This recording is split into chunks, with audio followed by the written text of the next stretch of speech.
Bem, sejam bem-vindos. Nós estamos aqui na segunda aula do nosso curso de Lógica de Programação. Então, na primeira aula nós apresentamos os conceitos básicos, o que é um algoritmo, as formas de representar algoritmo, vantagens, desvantagens, né? Estabelecemos ali a importância de algoritmo e agora estamos aqui buscando estabelecer como é que um computador funciona internamente. Muita gente se arvora, né? Começa a programar sem entender como é que funciona internamente. E isso leva a uma certa dificuldade na aprendizagem. Então é nesse sentido que nós queremos estabelecer a diferença do nosso curso para alguns outros que temos disponíveis aí. Então veja bem, sumário. Nós hoje queremos tratar nesta aula dos seguintes temas. Queremos descrever um computador para escrever algoritmos, né? Como é que esse computador funciona? Quais são suas unidades funcionais? Como é que se resolve problemas usando este computador com determinada arquitetura e a partir das suas operações básicas disponíveis, né? Que é assim que na prática funciona. Então, vamos lá, vamos começar a nossa brincadeira. Primeiro eu quero chamar a sua atenção para isso aqui. Nós estamos apresentando uma arquitetura básica de um computador. Observe que essa arquitetura é composta de blocos, né? Nós temos 4 grandes blocos aqui. O primeiro dele é o bloco de entrada. O que seria um bloco de entrada? Seriam todos os dispositivos que permitem que você alimente o computador com dados para serem processados, para serem trabalhados, né? Então, o teclado, o mouse, o microfone, uma tela, por exemplo, touchscreen, né? Então, tudo que você puder alimentar com dados de entrada vai ser dispositivo de entrada. O outro bloco importantíssimo aqui vai ser o bloco 2, a nossa UCP aqui, né? Que ela é um bloco, é o mais importante, né? É a placa-mãe ali, é a unidade central de processamento do microprocessador, né? Então, está dentro do gabinete do seu computador aí. Então, basicamente, de forma simplificada, né? Nós temos alguns componentes dentro dessa unidade central de processamento, que em inglês alguns chamam de CPU, que é da expressão inglesa Central Processing Unit, né? Então aqui no caso o CP de unidade central de processamento do português. Então ela tem duas unidades, subunidades, a unidade de controle e a unidade lógica e aritmética, né? A unidade de controle, ela é responsável por gerenciar todo o sistema aqui computacional, né? Então ela vai ter a missão de mandar sinais. Então, por exemplo, quando você vai ler alguma coisa pelo teclado, quem manda a ordem para ler essa coisa pelo teclado é a unidade de controle, para que ele se habilite e que possa ser feita a leitura. Depois disso, por exemplo, ela dá uma ordem, por exemplo, para que esse dispositivo de entrada remeta esses dados para a memória, para ficar armazenado, né? Então, a unidade de controle é um verdadeiro gerente. Quando vai exibir um resultado na tela, por exemplo, que é um dispositivo de saída, a unidade de controle manda um sinal para esse bloco de saída, para ele receber dado que vem da memória e apresentar lá na tela, por exemplo, né? A unidade lógica e aritmética é uma outra subunidade dentro da UCP, que é responsável pelas operações lógicas e aritméticas. Então, aqui, por exemplo, adição, subtração, multiplicação, divisão, né? E a parte lógica, né? Então, por exemplo, operações como se é verdadeiro ou se é falso, né? Se nome for diferente de fim, por exemplo, uma comparação desse tipo vai ser feita aqui. E no caso, as operações relacionais, por exemplo, o conteúdo de uma variável A é maior do que uma variável B, esse teste vai ser feito aqui dentro da ULA também, certo? E a memória, que vai ser a unidade que vai armazenar programas e dados. Então, todo o conteúdo de ordens para o computador executar, que é um programa, vai estar aqui dentro da memória.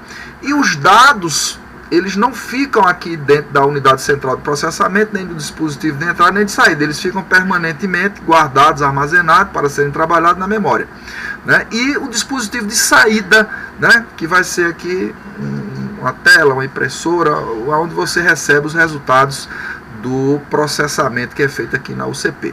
Essa arquitetura aqui é conhecida como a arquitetura de von Neumann, né? Que nos anos 40 apresentou essa ideia de armazenar programas e dados dentro de uma memória, a ideia de conceito armazenado e esses blocos funcionais. Também ajudou nesse processo John Eckert Jr., né, que são pesquisadores que nos Estados Unidos apresentaram essa solução. Então, este é o funcionamento do nosso computador, tá certo? Então, de forma simplificada. Então, vamos ver que esse computador trabalha num conjunto de 4 operações básicas. Operações de entrada ou saída, né? Então, quando eu vou ler alguma coisa pelo teclado, é uma operação de entrada. Isso vai ser armazenado na memória para poder ser processado. Quando eu quero exibir o resultado de uma adição, por exemplo, na tela, eu vou pegar o resultado na memória e vou fazer com que isso apareça na tela. Então, é uma operação de saída. Observe que operações de entrada e saída, elas requerem uma operação adicional, que é armazenar ou obter alguma coisa na memória. Tá certo? Então isso é muito importante, que está embutido aí dentro dessa operação de entrada e saída. As chamadas operações aritméticas, então a adição, a subtração, a divisão, a multiplicação. Uma coisa importante aqui, que as demais operações, a divisão e a multiplicação, são obtidas a partir da adição e da subtração. Então, por exemplo, se eu quero multiplicar 2 vezes 3, eu vou somar 2 3 vezes ou vou somar 3 2 vezes. Então, é uma multiplicação, né, feita através de adições. E a subtração me permite, por exemplo, saber a divisão. Quanto é 10 dividido por 2? Basta que eu subtraia uma vez, 2 vezes, vou fazer 5 vezes e vou saber que 10 por 2 é igual a 5. Então, veja como funciona internamente essa nossa máquina aqui. Operações aritméticas, que são feitas na ULA, né? Operações lógicas e relacionais também na ULA. Então, 3 categorias, o verdadeiro ou falso, né? O relacional, que compara alguma coisa com outra coisa. Então, A maior que B, X igual a Y, são exemplos de operações lógicas e relacionais.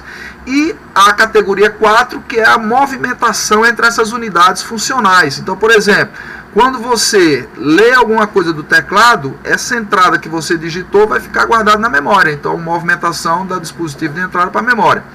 Da memória para a tela. Então, quando você exibe lá o resultado de uma operação aritmética, por exemplo, vai ser obtido esse resultado na memória e esse resultado vai ser exibido na tela. Então, é da memória para o dispositivo de saída.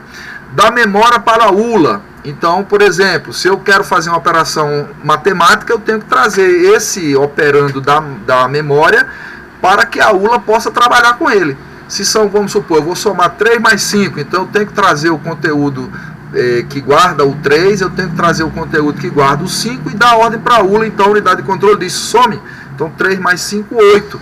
E esse resultado precisa sair da ULA para ser armazenado de forma permanente na memória do nosso computador. Então, a operação de transferência 4 seria da ULA para a memória. Então, basicamente, são essas operações que são feitas com o nosso computador. Então, isso é muito importante. Então, vamos ver agora como é que eu resolveria aqui um algoritmo, né, um probleminha de somar 2 números. Por exemplo, eu quero somar 3 mais 5. Como é que funciona nesse nosso computador utilizando essas operações básicas? Então, isso é muito importante e eu chamo a sua atenção para ficar ligado aqui comigo.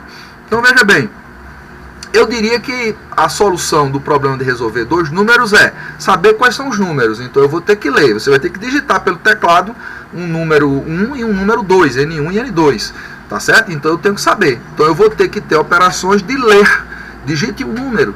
Digite o número 2. Então eu vou pegar esses 2 números. Agora observe que nessas operações A1 e A2 existe uma microinstrução, como eu falei antes aqui, que não pode ficar no dispositivo esse dado que foi lido, dispositivo de entrada, ele vai ter que ir para a memória. Então eu preciso armazenar num local chamado N1 lá na memória principal do nosso computador. Da mesma forma, quando for lido o segundo número, eu vou chamar de N2 e vou guardar lá na memória também. Para calcular a soma dos números, veja que eu vou fazer esse cálculo com 4 microoperações básicas aqui. Eu preciso trazer N1 da memória para a ULA, que é quem faz conta. Eu preciso trazer N2, fazer uma operação de movimentação da memória na posição N2 para a ULA também. E aí eu preciso fazer a operação desses 2 números aí. Então, ó, soma N1 com N2. Quem faz isso? A ULA. Então, a unidade de controle passou uma ordem, foi feita essa operação. Só que esse resultado não pode ficar lá, porque a ULA faz milhões de operações aí por unidade de tempo. Então eu preciso mandar fazer a movimentação do resultado para guardar de forma permanente lá na memória. Vamos chamar de S, de soma e tal. Então guardei lá permanentemente na memória. E agora eu preciso apresentar o resultado, que é o que? A movimentação do resultado da memória, que está lá em S, ou soma e tal, para o dispositivo de saída, que seria a tela, por exemplo. Então veja que nós tivemos aqui 3 grandes conjuntos de operações que são feitos a partir de microoperações internas que o nosso computador permite fazer. Não é isso?